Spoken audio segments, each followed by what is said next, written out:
우리 오후 예배마다 하나님께서 기뻐하신 왕들이라는 주제로 함께 말씀을 나누고 있는데요. 오늘 우리가 만나볼 왕은 아마샤입니다. 아마샤는요, 여호와는 강하시다 또는 여호와는 능력, 이런 이름 뜻이래요.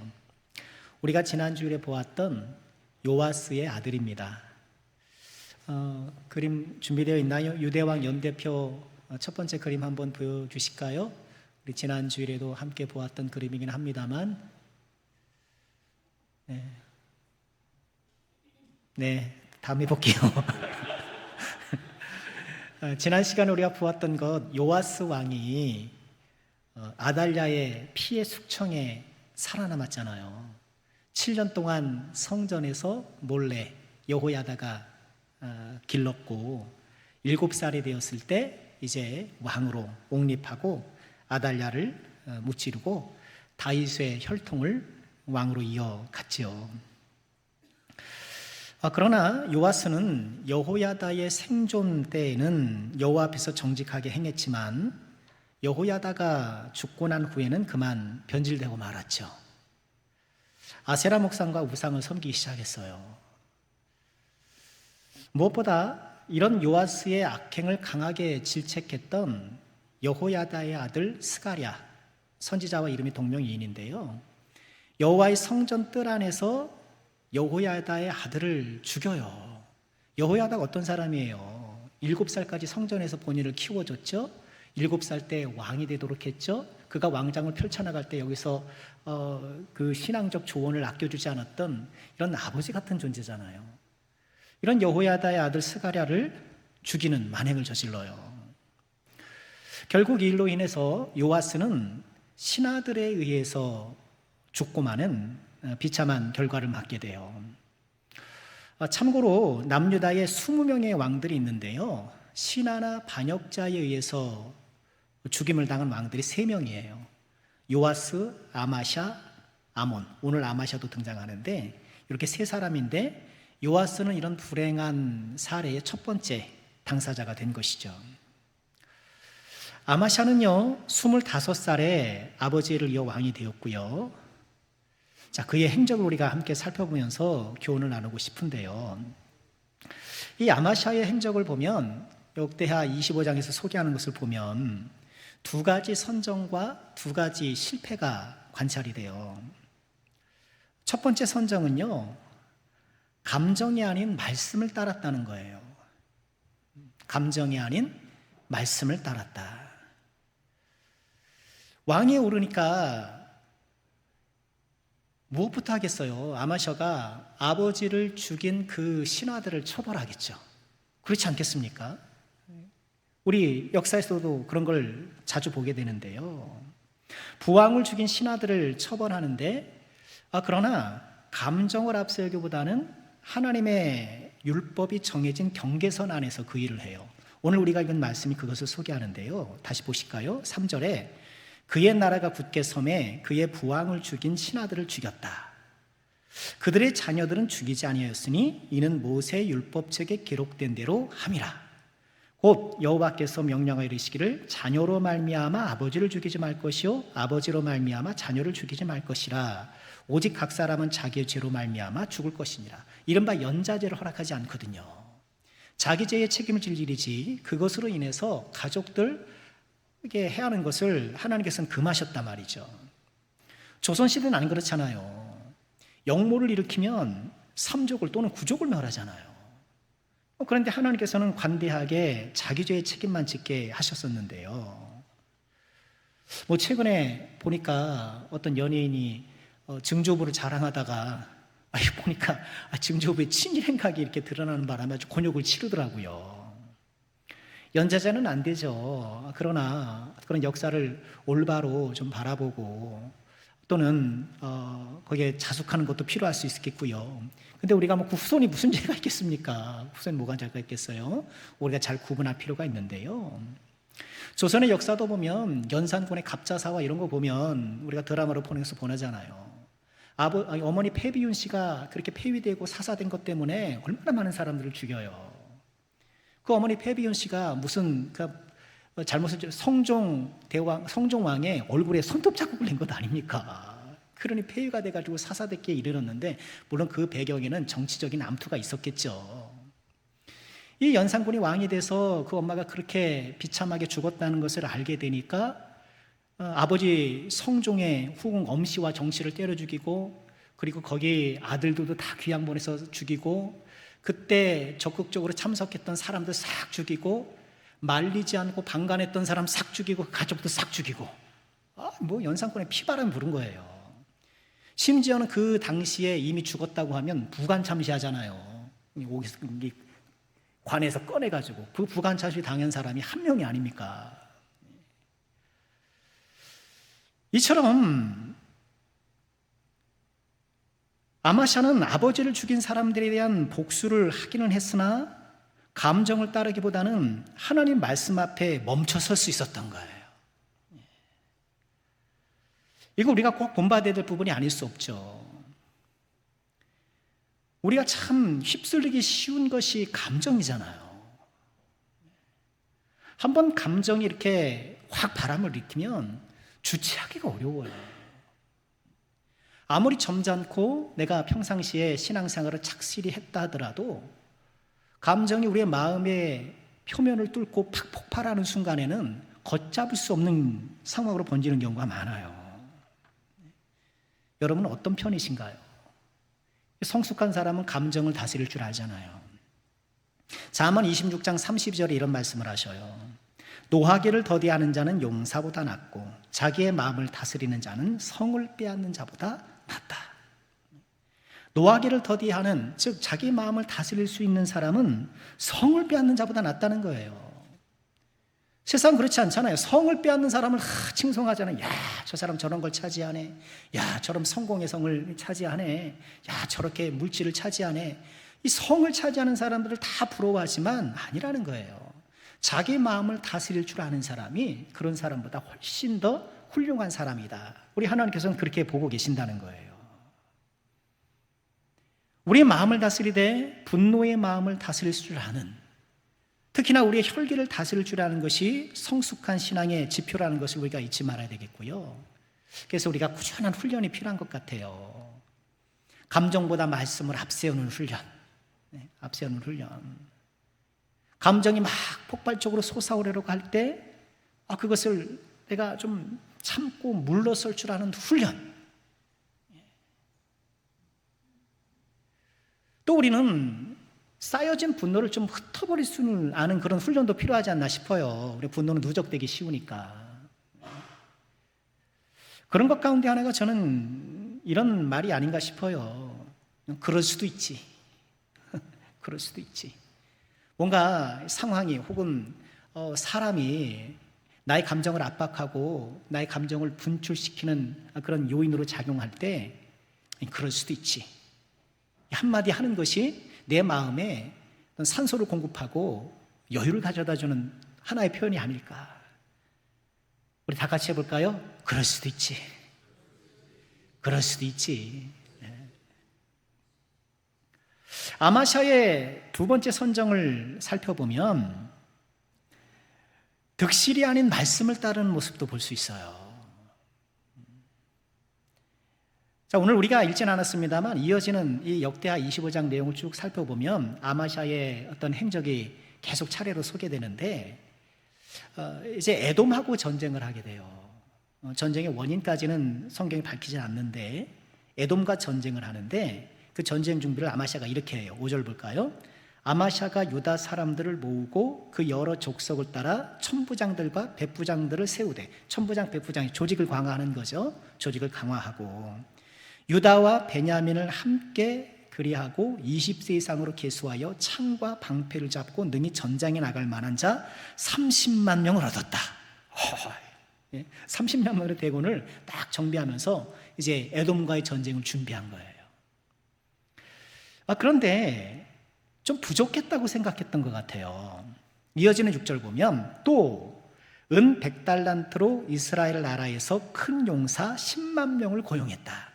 지금 남유다잖아요. 남유다인데 이제 유다 베냐민 지파를 중심으로 30만 명을 딱 구성해서 조직화했는데 부족하다고 여겨졌는지 북이스라엘에 용병을 산 거예요. 은 100달란트를 주고 용병을 산 거예요. 그래서 10만 명을. 그랬더니 40만 대군이 된 것 아닙니까? 그런데 하나님께서 선지자를 보내셔서 이 문제를 지적을 하세요. 7절이에요. 어떤 하나님의 사람이 아마샤에게 나와서 이르되 왕이여 이스라엘 군대를 왕과 함께 가게 하지 마옵소서. 여기서 말하는 이스라엘은 우리가 보통 생각하는 그 이스라엘이 아니라 북이스라엘이에요. 그러니까 열왕기상과 역대상을 읽을 때는 이스라엘이 어떤 이스라엘인지를 봐야 돼요. 북이스라엘 지칭할 때가 많이 있어요. 북이스라엘 군대와 함께 가는 것이 하나님께서는 원치 않으십니다. 여호와께서는 이스라엘 곧 에브라임 자손과 함께하지 않습니다. 하나님이 함께하지 않은 그들과 같이 연합하지 마십시오, 이 얘기인 거예요. 그러면서 왕이 만일 가시거든 힘써 싸우소서. 그래도 갈 것 같으면 가서 한번 애써 보시라는 거예요. 하나님이 왕을 적군 앞에 엎드러지게 하시리이다. 하나님은 능히 돕기도 하시고 능히 피하기도 하십니다. 갈 테면 가서 힘써 싸워야 합니다. 그러나 안 될 겁니다, 이런 얘기잖아요. 하나님이 원치 않는 사람과 동맹을 맺는 것 하나님 기뻐하지 않으시죠. 그리고 우리가 지난 얼마 보았던 역사적으로 그러잖아요. 여호사밧도 아합하고 동맹하는 바람에 아주 크게 혼쭐이 났었잖아요. 그리고 아하시야도 요담과 연합하는 바람에 이제 그 일로 이제 그 예후에게 죽게 돼요. 괜히 문병 갔다가 아하시야가 죽게 되는데, 이렇게 하나님이 기뻐하지 않는 북이스라엘과 동맹했던 역사적인 선례를 보아도 다 불행한 결말이거든요. 하지 말라는 거예요. 하나님이 기뻐하시지 않는 사람과 동맹하는 것도 문제고, 또 뭐가 문제일까요? 그 동맹의 힘을 하나님보다 더 의존하는 것도 문제겠죠. 그러자 아마샤가 난처하듯 말을 해요. 9절에 이렇게 얘기를 합니다. 아마샤가 하나님의 사람에게 이르되 내가 100달란트를 이스라엘 군대에게 주었으니 어찌할까? 이미 지불했다는 거예요. 은 100달란트를 이미 결제했다. 어떻게 하면 좋으냐? 하나님의 사람이 말하되 여호와께서 능히 이보다 많은 것을 왕에게 주십니다. 저는 이 말씀 보면서 저는 이렇게 제가 아마샤라면 이렇게 말했을 것 같아요. 이 100달란트를 이미 지급했으니 요번만큼만 그렇게 합시다. 다음부터는 안 부를게요. 그렇게 했을 것 같아요. 말도 되잖아요. 돈 지불했으니까 이미 씁시다. 돈 냈는데 그거 안 냈는데 어떡합니까? 그럴 거예요. 설득하려고 들었을 것 같아요. 그런데 아마샤가 좋은 결단을 해요. 그가 이스라엘 백성들을 돌려보냅니다. 그 군대를 돌려보내는 거예요. 10절이에요. 아마샤가 이에 에브라임에서 자기에게 온 군대를 나누어 그들의 고향으로 돌아가게 했다. 은 100달란트 이렇게 지불했지만 그냥 잊기로 한 거예요. 근데 요 말씀 보면 군대를 나누어 그들의 고향으로 돌아가겠다 했잖아요. 근데 여기서 나누다는 말을 빼도 말이 되잖아요. 군대를 그들의 고향으로 돌아가겠다 이래도 말이 되잖아요. 그렇죠? 근데 거기다 나누다라는 단어가 들어가요. 그리고 히브리 원문에 보면 나누다라는 이 동사가 가장 먼저 앞에 나와요. 즉 나누다라는 것은 그저 뭐예요? 그들과의 동맹 끊었을 뿐만 아니라 그들을 의존하는 마음까지 끊었다라는 것을 상징적으로 보여주는 거예요. 끊어냈다. 분리했다. 아마샤는 훌륭한 결단을 했던 것이죠. 그저 그냥 은 100달란트 그냥 다 보낸 것 아닙니까? 아마샤가 앞서 감정이 북받칠 그런 일에도 감정보다는 하나님의 말씀을 앞세웠고, 지금 경제적 손실이 자명함에도 불구하고 하나님 말씀을 앞세웠고, 우리가 약한 게 이 두 가지잖아요. 우리는 감정에 약하고 또 뭐에 약해요? 돈에 약하기 쉽잖아요. 감정의 바람 휘몰아치면 말씀이 뭐고, 그죠? 말씀이고 뭐고 없는 거예요. 한번 그냥 불같이 일어나면. 심지어 어떤 사람은 그러더라고요. 내가 하나님 앞에 용서를 받지 못하는 한이 있더라도 이건 내가 못 지나간다. 여러분, 제가 그런 얘기 들었어요. 하나님에게 용서를 받지 못하는 한이 있더라도 내가 이것은 그냥 넘어갈 수 없다. 막 이렇게 막 화가 나서 막 얘기하는 거예요. 감정만큼이나 다스리기 어려운 것이 경제적 손실이잖아요. 우리는 감정 앞에 약해지기 쉽고 돈 앞에 약해지기 쉽고, 근데 하나님이, 아마샤가 이 두 가지를 이겨내요. 훌륭하죠. 아마샤가 이겨낼 수 있었던 그 능력이 어디서 왔을까? 9절 다시 보시면, 아마샤가 하나님의 사람이 이르되 내가 100달란트를 이스라엘 군대에게 주었으니 어찌할까? 하나님의 사람이 말하되 여호와께서 능히 이보다 많은 것을 왕에게 주실 것입니다. 주실 수 있나이다. 하나님이 채워주신다는 거예요. 여러분, 이게 믿음이잖아요. 이게 믿음이에요. 당장의 말씀을 따르나 경제적 손실이 예상되고 또 10만 명이나 군대가 빠지니 상황도 불안해지지 않습니까? 그런데 하나님께서 채워주실 것을, 하나님께서 막아주실 것을 믿는 거예요. 그럼 이게 믿음이죠. 우리가 헌금 생활하는 것도 그렇고 다른 사람을 섬기는 것도 그렇고 이 믿음으로 하는 거잖아요.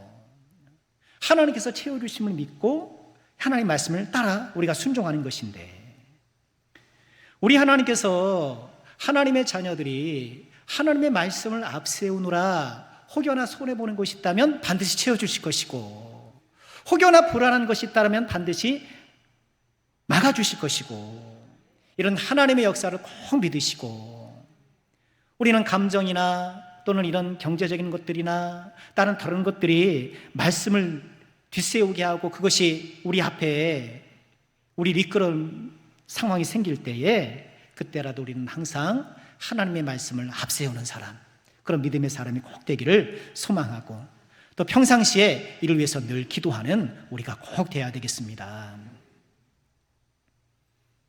그런데 문제는 뭘까요? 이렇게 훌륭했던 아마샤가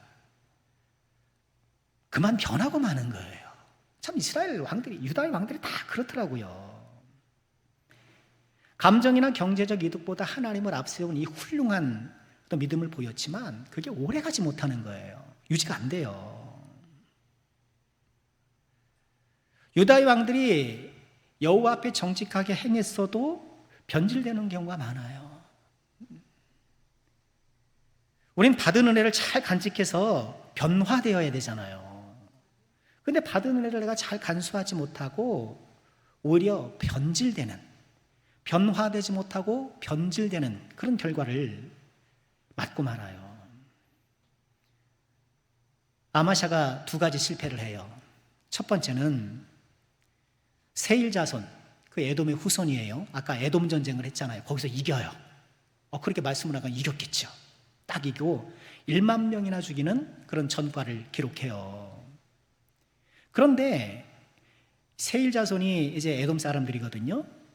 전쟁에 승리한 후에 그들의 신을 들여와요. 참 어이없는 일을 벌이고 있는 거예요. 14절이에요. 아마샤가 에돔 사람들을 죽이고 돌아올 때에 세일 자손의 신들을 가져와서 자기의 신으로 세우고 그것들 앞에 경배하며 분향한지라. 이해가 안 되죠. 이해가 안 돼요. 그래서 하나님께서 또 선지자를 보내셔요. 15절에 이렇게 선지자를 보내서 말씀하셔요. 그러므로 여호와께서 아마샤에게 진노하사 한 선지자를 그에게 보내시니 그가 이르되 저 백성의 신들이 그들의 왕의 손에서 능히 구하지 못하였거늘 왕은 어찌하여 그 신들의 구합니까? 선지자의 말이 명확하잖아요. 고대 사회의 전쟁은 그냥 나라 간의 전쟁이 아니라 자기들이 섬기는 신들의 전쟁이거든요. 그러니 우리가 이겼다 하면 우리 신이 저쪽의 신을 이겼다, 이런 것이 된단 말이에요. 그 인식을 반영해서 선지자가 얼마나 불합리하냐고 얘기하는 거예요. 아니, 에돔 사람의 신이 에돔 사람 지켜주지 못했는데 왜 그 신을 갖다가 섬깁니까? 이 얘기 아닙니까? 맞죠? 이렇게 이치를 생각해도 전혀 이치에 맞지 않은 이런 일을 왜 했는가? 도대체 아마샤는 왜 그랬을까? 궁금하죠? 왜 그랬는지. 패전국의 신을 가져와서 섬긴다? 아니, 승전국의 신을 가져와서 섬기면 그나마 이해할 수 있다고 진짜 이거예요. 패전국의 신을 가져와서 섬기는 이 아마샤의 기행을 어떻게 우리는 해석해야 될까? 성경이 명시적으로 밝히고 있지는 않지만은요, 고대 사회의 전쟁과 관련된 신의 개입의 인식, 좀 전에 말씀드렸잖아요. 그냥 전쟁이 국가만의 싸움이 아니라 신들의 전쟁을 이렇게 포함하는 인식을 갖고 있었다고 말씀드렸잖아요. 그런데 그런 인식에는 어떤 것들이 있었냐 하면은, 패전국의 신이 이 승전국의 왕을 인정했다.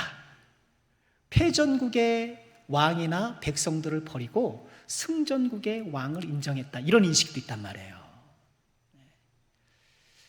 이 고레스 실린더라는 거, 그림 한번 보여주실까요? 이 고레스 실린더라는 게 있는데요, 아마 보신 분들 많이 계실 거예요. 저 자료로요. 바벨론이 페르시아에 멸망한 후에 바벨론의 제사장들이 바사왕 고레스를 칭송하기 위해 쇠기 문자로 만든 원통형 실린더예요. 저게 쇠기 문자예요. 저게 이제 바벨론의 제사장들이 바사왕 고레스를 칭송하려고 한 것. 그러니까 우리로 치면 용비어천가 이런 거예요. 그런 거예요. 근데 저 내용에 539년에 제작됐는데 어떤 내용이 있느냐 하면은요, 아주 중요한 내용도 있어요. 바사왕 고레스가 피정복민들을 고향으로 돌려보내서 그들의 성소로 세우게 했다. 이런 문구가 있거든요. 그러니 유다 백성들이 바벨론의 포로가 되어서 풀려나온 것이 역사적 사실이구나. 이거를 지지해주는 아주 중요한 이 유물이거든요. 그런데 이 원통에는 바벨론이 패배한 원인도 기록되어 있어요. 이에 따르면 바벨론이 패배한 것은 바벨론의 주신인 마루둑이 바벨론 왕의 폭정에 분노해서 새로운 왕을 선택한 거다. 이렇게 보는 거예요. 바벨론의 주신이 마루둑이라는 신이거든요. 바벨론이 왜 졌냐? 이 바벨론의 마루둑 신이 가만 보니까 바벨론 왕 나보니두스가 아주 못된 거예요. 그러니 이 왕을 쫓아버리고 저 페르시아의 고레스 왕을 선택했다. 이런 해석인 거예요. 전쟁 승리에 대한 또 다른 해석이란 말이에요. 물론 이 아마샤는 이 고레스 원통보다 한 200년 더 앞선 사람이기 때문에 고레스 원통이 증거가 될 수는 좀 부족하긴 하지만 그런 인식은 이미 오래전부터 있어 왔던 거예요. 아마샤의 이런 태도는 교만해서 그랬던 거예요. 보세요. 성경은 전쟁의 승리를 어떻게 해석하나요? 전쟁 승리를 어떻게 해석해요? 누가 승리를 가져오게 하신 거예요? 대답하세요. 누가 승리를 주신 거예요? 하나님이 주신 거예요. 전쟁의 승리의 공덕을 하나님께 돌리는 게 성경의 해석이란 말이에요. 심지어는 전쟁은 하나님께 속한 것이라고 딱 문자로 못 박아놔요. 그러니까 전쟁 승리에 있어서 다른 해석이 개입될 여지가 없단 말이에요. 그런데 이런 세속적 해석은 얼마나 좋아요. 전쟁의 승리를 어떻게 해석을 해요? 적국의 신조차 승리자인 나를 인정해 주는 거예요. 그러니까 성경의 승리 해석에는 왕의 어떤 존재가 드러날 여지가 별로 없단 말이에요. 그러나 세속적인 해석에서는 적국의 신도 인정한 왕이 되는 거예요. 얼마나 좋아요. 왜 아마샤가 패전국의 신을 가져왔을까? 저들의 신조차, 저 패전국의 신조차 인정한 왕이라는 거예요. 교만이잖아요. 교만인 거예요. 그러니 그 해석이 좋은 거예요. 내가 군대 가서 다 전쟁에 승리하고 나니까 다 박수 쳐주기를 원하는 것 아닙니까? 전쟁에서 승리가 중요한 것이나 승리 이후가 중요하잖아요. 사울이 삐친 이유가 뭡니까? 승리 이후잖아요. 다윗은 만만히요, 사울은 천천히요. 승리 이후에 거기서 사람 마음이 돌아서는 거예요. 그러니 은혜 받는 것도 중요하지만 은혜를 관리하는 게 중요한 것이고요. 내 삶에 하나님께서 어떤 그런 좋은 그 은혜를 베풀어 주셔서 작은 성취를 이루는 것도 감사하지만 성취 위가 더 중요한 거예요. 아마샤는 전쟁 승리에 대한 해석에 있어서 이 자신을 축혀 세우는 이것들을 받아들인 것으로 우리는 보고요. 사람들은 다 축혀 세우면 좋아하잖아요. 교만하게 마련인 거예요. 우리도 내 삶에 주어진 크고 작은 성취에 대해서 하나님께 감사하면서도 은연중에 나의 공로적인 것들을 끼워 넣고 싶은 그런 유혹들이 있잖아요. 하나님의 은혜입니다 라고 하면서도 말은 그렇게 하지만 또 그렇게 생각을 안 하는 것은 아니에요. 하나님의 은혜라고 생각하고 하나님의 은혜라고 고백은 하고 있지만 좀 껴주고 싶은 거예요. 그런 마음이 있는 거예요. 열심히 노력했으니까, 노력은 했지요. 또는 기도를 열심히 했으니까 이렇게 인간적인 것들을 끼워넣고 싶긴 하지만, 우리가 지난 주일에 같이 나눴던 것처럼 산 아래의 칼과 산 위의 기도가 서로 조화를 이루는 것이 틀림없는데, 우리는 크고 작은 모든 성취에 있어서 모든 영광 하나님께 돌리기를 힘쓰면서요, 고린도전서 15장 10절 이 바울사도의 고백을 우리가 꼭 붙들어야 돼요. 우리 같이 한번 읽어볼까요? 자주 우리가 인용한 말씀이긴 한데요, 함께 하죠. 시작. 그러나 내가 나에다 든 것은 하나님의 은혜로 된 것이니 내게 주신 그의 은혜가 헛되지 아니하여 내가 모든 사도보다 더 많이 수고하였으나 내가 한 것이 아니요 오직 나와 함께 하신 하나님의 은혜로다. 하나님의 은혜가 헛되지 아니어서 나로 수고하게 한단 말이에요. 산 위의 기도가 헛되지 않아서 산 아래 칼이 날카롭게 작동했단 말이에요. 그러나 이 모든 수고조차도 결국 뭐예요? 하나님의 은혜더라. 하나님의 은혜는 우리를 수고하게 하고 그 수고조차도 하나님의 은혜가 되는 거예요. 아마샤는 실패했던 거예요. 성경이 우리에게 제시하는 아마샤의 두 번째 실패는요, 듣지 않는 마음이에요. 또 듣지 않는 마음. 너무너무 중요해요. 듣지 않는 마음이 되는 거. 하나님께서 선지자를 보내서 그렇게 이방신을 섬기는 것에 대해 질책을 했지만 아마샤가 듣지 않습니다. 이 전쟁의 승리 이후에 말씀이 안 들리는 상태가 된 거예요. 말씀이 안 들리는 거, 그것이 우리 신앙 건강에 이상이 왔다는 신호예요. 입맛이 없으면 내 건강 이상이 왔다는 신호일 수 있잖아요. 그리고 내가 건강이 회복될 때 가장 먼저 느껴지는 게 뭐예요? 식욕의 회복이에요. 입맛의 회복이에요. 내가 좀 아팠는데 좀 입맛이 살 돈다? 그럼 나아지고 있는 거예요. 낫고 있는 중인 거예요. 신앙 건강에 이상이 생길 때에 말씀이 잘 안 들린단 말이에요. 솔로몬 기억하시나요? 솔로몬이 기본 산당 가서 1000번제를 드리고 처음 기도했던 게 뭐예요? 하나님, 듣는 마음을 주세요. 잘 들었잖아요. 그 지혜의 왕이 되어서 그 재판에서 보여주는 것처럼 놀라운 지혜의 통치를 펼쳐나가지 않습니까? 그러나 솔로몬 말년은 어떻습니까?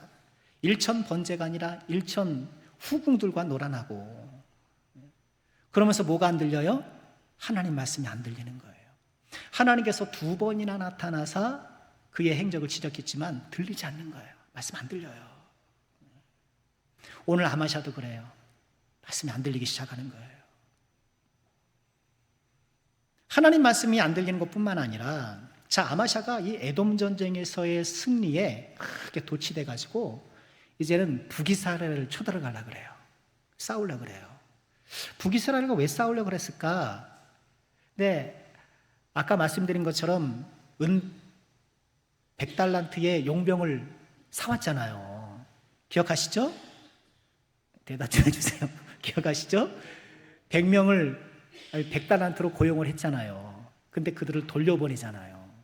돌려보내는데 북이스라엘 군대들이 화가 난 거예요. 그냥 돌아가니까. 은 100달란트를 10만 명이 나눠가자 봐야 얼마나 되겠습니까? 사실 전쟁에 참석했던, 여기에 왔던 것은 은 100달란트도 뭐 필요했겠지만 전쟁에서 이기면 그 전리품이나 이런 것들을 차지할 욕심이 온 것 아닙니까? 근데 돌아가라 그러니까 화가 난 거예요. 그리고 유다 군대는 에돔하고 싸우려고 지금 그쪽으로 다 가 있죠. 그러니 북쪽으로 가면서 유다의 성읍들을 침범해서 약탈을 해요. 그리고 돌아가요. 그러니 아마샤가 그것 때문에 아마도 북이스라엘을 쳐들어갔던 것 같아요. 아주 의기양양하게 선전포고를 탁 해요. 편지를 딱 보내는 거예요. 그때 이스라엘 왕 이름이 요아스예요. 그 요아스랑은 다릅니다. 이스라엘 왕에게 편지를 써요. 그러니 요아스가 이렇게 얘기를 해요. 18절이에요. 이스라엘 왕 요아스가 유다 왕 아마샤에게 사람을 보내어 이르되, 편지를 줬겠죠. 레바논 가시나무가 레바논 백향목에게 전가를 보내어 이르기를 내 딸을 내 아들에게 주어 아내로 삼게 하라 하였더니 레바논 들짐승이 지나가다가 그 가시나무를 짓밟았느니라. 이게 어떤 우화적인 이야기냐면, 레바논은 이제 북쪽이니까 가시나무가 있다. 가시나무는 보잘것없는 나무잖아요. 가시나무가 백향목에게 네 딸 나한테 줘 하면서 백향목에게 도전을 한 거예요. 그랬더니 백향목이 코드심 쳤겠죠. 근데 백향목은 뭐 고사하고 레바논 들짐승은 하찮은 짐승들을 얘기를 하는 거잖아요. 들짐승이 지나가다가 그 가시나무를 밟았다는 거예요. 뭐 밟으려고 한 게 아니란 말이에요. 들짐승이 지나가다 가시나무를 다 밟아가지고 조각을 내버린 거예요. 네가 딱 그거라는 거예요. 네가 지금 나에게 도전해? 너는 들짐승이 밟고 지나가는 가시나무밖에 안 돼 라는 얘기를 하고 있는 거예요. 그러면서 내가 에돔 사람들을 쳤다고 네 마음이 교만하여 자긍하는도다. 내 궁에나 있으라. 어찌하여 화를 자초하여 너와 유다가 함께 망하고자 하느냐. 이 요아스도 만만치 않죠. 네? 왜 까불지 마 그런 거잖아요. 네? 그런데 20절에 이렇게 말씀을 해요. 아마샤가 듣지 않았으니 이는 하나님께로 말미암은 것이라. 그들이 에돔 신들에게 고의하였으므로 그 대적의 손에 넘기려 하십니다. 즉 아마샤가 뭘 안 들어요? 하나님의 선지자의 말을 안 들어요. 처음에는. 그리고 상황을 오판하고 자신의 군사력에 대한 이 과잉 자신감이 있고, 그러니 다른 사람의 말도 안 들리는 거예요. 귀가 막히는 거예요. 오늘 말씀은요, 하나님의 말씀을 안 듣는 것과 사람의 말을 안 듣는 것이 같이 나타나요. 그리고 이것을 함께 갈 경우가 많아요. 사람 말을 안 듣는데 하나님 말씀 들을 수 있을 것 같아요? 어려워요. 불가능합니다.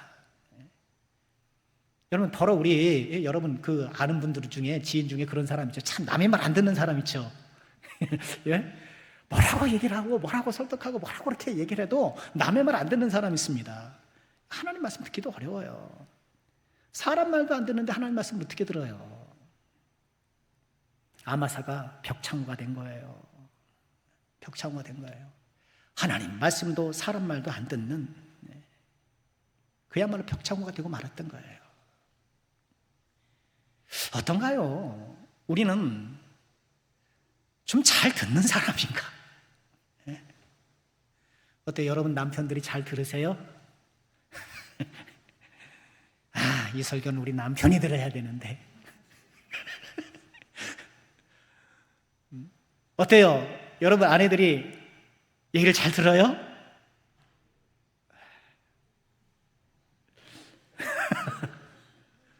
우리는 소신과 고집을 착각하면 안 되잖아요.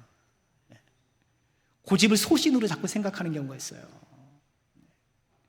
우리는 이걸 내 힘으로 잘 안 되는 것 같아요.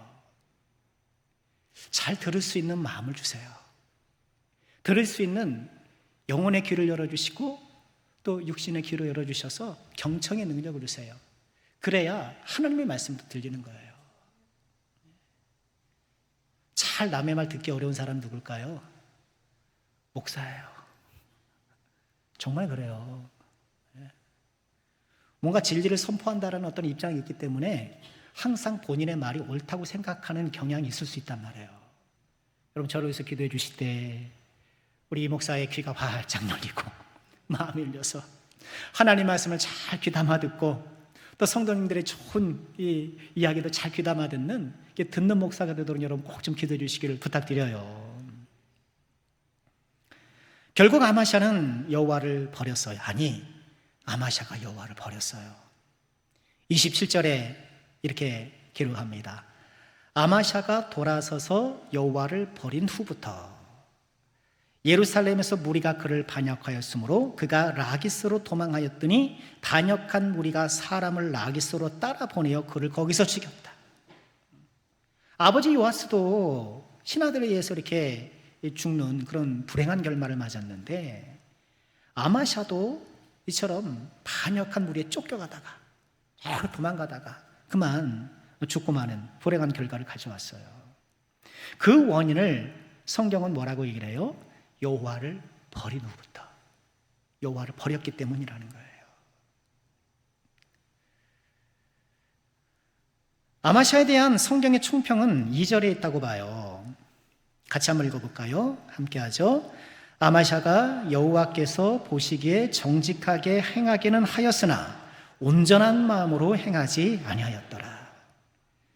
정직하게 행하긴 해냈으나 온전하지는 못했다.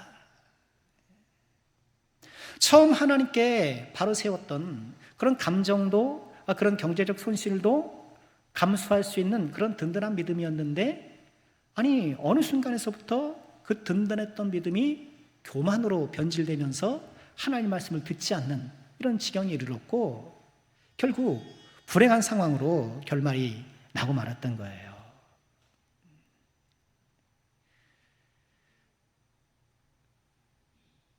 처음 믿음을 끝까지 붙잡는 것, 나의 믿음을 한결같은 믿음으로 가꾸어 나가는 것이 얼마나 중요한지를 다시 한번 보게 되는 아마샤의 행적입니다. 우리는요, 이 처음 믿음을 끝까지 붙잡고 아마샤가 여호와 앞에 정직하게 행한 것을 우리가 또 본받을 뿐만 아니라 그의 실패를 반면교사 삼아서 우리 하나님 앞에 온전한 믿음으로 설기를 힘쓰는 우리가 꼭 돼야 되겠습니다. 히브리서 3장 14절에 이렇게 말씀을 하셔요. 우리 이 말씀 함께 읽고 마치도록 합시다. 함께 할까요? 우리가 시작할 때에 확신한 것을 끝까지 견고히 잡고 있으면 그리스도와 함께 참여한 자가 되리라. 아멘. 기도하겠습니다.